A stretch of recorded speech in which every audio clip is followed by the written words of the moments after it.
Hello, আসসালামু আলাইকুম। আপনারা সবাই দেখছি গ্রুপে ক্লে কিভাবে তৈরি করে দেখতে চাইছেন। তো আমি ভাবলাম যে আমি একটা ভিডিও নিয়ে চলে আসি। সকল আপুরা যখন চাচ্ছে তেন আমি নিয়ে চলে আসলাম। প্রথমে আমি এখানে কর্নফ্লোর নিলাম 2 কাপ। পরে এখানে ফেব্রিক্যালের গুঁড়োটা তাও 2 কাপ নিয়ে নিলাম। নেওয়ার পরে এখন আমি এখানে ভিনেগার নেব। ভিনেগার 1 কাপ নিয়েছি। ভিনেগার নেওয়ার পরে হালকা একটু সয়াবিন তেল নিলাম। পরে অ্যাক্রিলিকের হোয়াইট কালারটা নিয়ে নিলাম এখানে। এখন আমি এটাকে ভালোভাবে মিক্স করে নেব।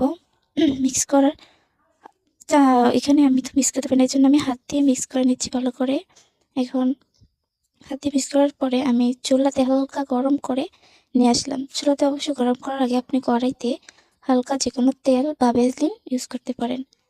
এক্ষেত্রে এটা আপনার কড়াইতে না লাগবে না এবং অনেক সুন্দর হয়ে উঠে আসবে। এখন আমি ক্লেটাকে ভালোভাবে মাখার জন্য হাতে হালকা একটু পাউডার নিয়ে নিলাম। পাউডার নেওয়ার পরে হালকা করে এখন আমি দোনো হাত দিয়ে এটাকে ভালোভাবে মেখে নিচ্ছি।